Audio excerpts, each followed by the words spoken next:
अस्सलाम वालेकुम, मैं हूं आबिद अंदलीब। नाजरीन, इमरान खान ने आज कश्तियां जला दी हैं। जो कसर रहती थी आज इमरान खान ने वो भी निकाल दी है और वाज़े एक लकीर खींच दी उन्होंने कि उधर तुम और इधर हम। और जो लफ्ज आज उन्होंने इस्तेमाल किए, यहां तक कि फिरौन मत बनो, अब तुम लोगों को शर्म नहीं आती, तुम लोग बेगैरत हो, ये किस चीज का अंदी है?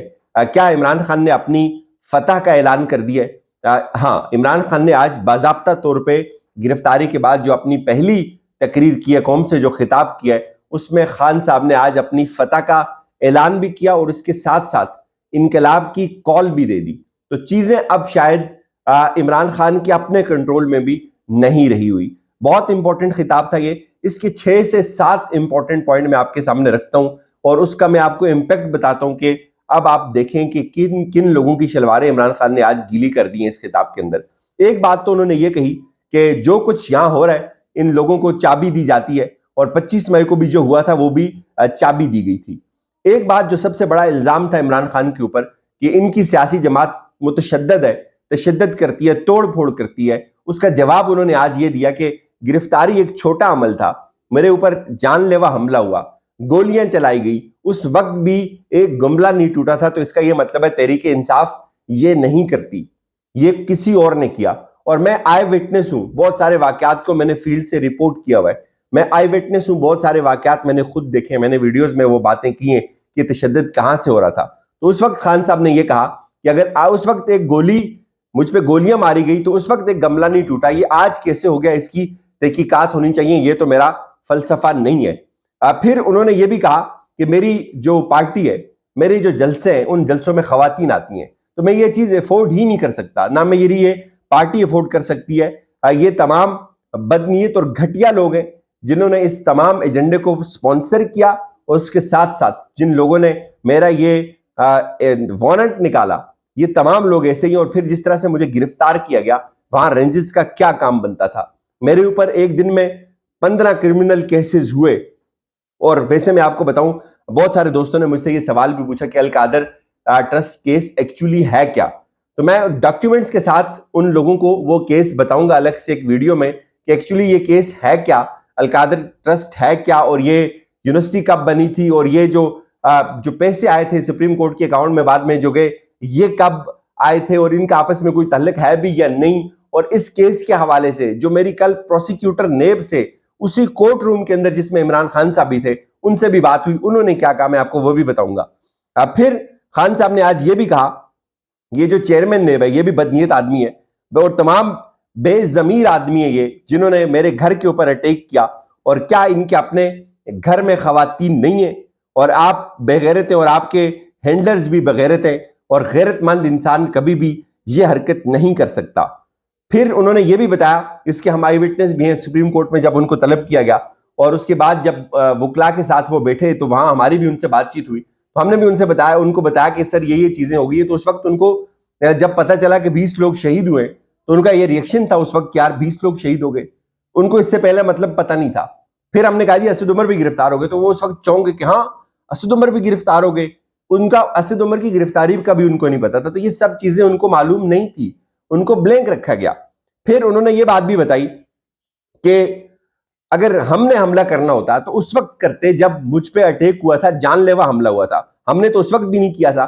और जो मालूमात अब आ रही हैं वो इंतहाई अजीबो गरीब है कि ये फायदा किसने उठाया। ये सबसे इंपॉर्टेंट पॉइंट है कि जो इमरान खान की जमात के ऊपर पाबंदी की बात हो रही है, उस पर उन्होंने कहा जी कि ये बताएं कि इस हमले से, इस तशद्दुद से फायदा किसने उठाया। एक बात, और इन्होंने हमारे जो कारकुन है, तकरीबन 3500 कारकुन है, उनको गिरफ्तार किया हुआ है।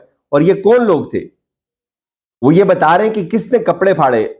वो कह रहे हैं कि हमारे जो गवर्नर हैं केपीके के साबिक शाह फरमान और एक वजीर, उन्होंने बताया कि उनके इस प्रोटेस्ट के दौरान कुछ ऐसे लोग बीच में आए, कुछ ऐसे अजीब लोग बीच में आए जो इससे पहले देखे नहीं गए थे।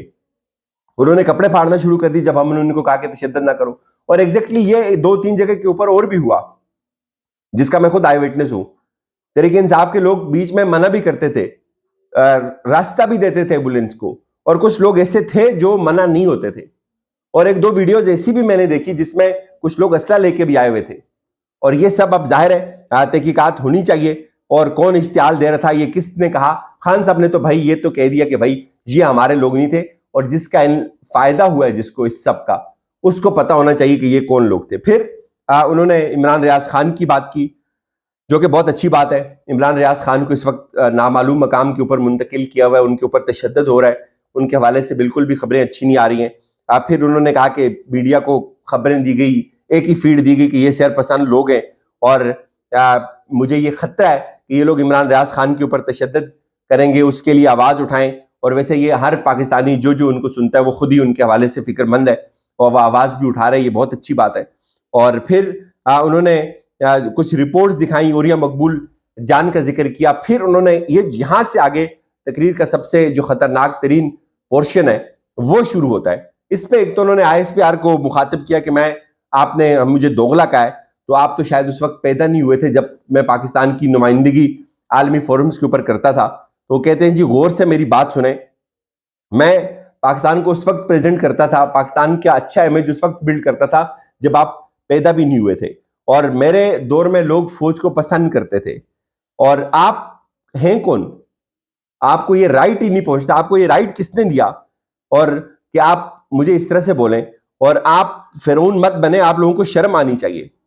آپ تو سیاست میں انٹر ہو گئے، آپ کو اپنی سیاسی جماعت بنا لینی چاہیے، اور کان کھولے اور سنیں کہ اپنا جو کینوس ہے اس کو تھوڑا سا بڑا کرے، بند کمروں سے نکلے، زیادہ لوگوں سے ملاقات کرے، زیادہ لوگوں سے مشورے کرے، ان کی یہ مراد تھی اس میں۔ پھر انہوں نے یہ کہا کہ جو خواتین ہیں وہ انقلاب کے دور میں بہت اہم کردار ادا کرتی ہیں، اور پاکستان کی خواتین کو بھی یہ احساس ہو چکا ہے کہ یہ ملک ٹھیک سے نہیں چلے گا، اس لیے وہ گھروں سے باہر نکلتی ہیں، یوتھ گھروں سے باہر نکلتی ہے، اور یہ انقلاب پاکستان کے گھروں کے اندر پھیل چکا ہے۔ کل کے لیے انہوں نے لائے عمل کے اعلان بھی کیا کہ گھروں سے باہر نکلیں، اپنی گلی کے آخر پہ جائیں، آئین کی بالادستی کے لیے، آئین بچاؤ پاکستان بچاؤ، اس کے لیے باہر نکلیں۔ پھر انہوں نے یہ اعلان بھی کیا کہ مریدکے سے دوبارہ جلسوں کا سلسلہ شروع کرنے جا رہا ہوں۔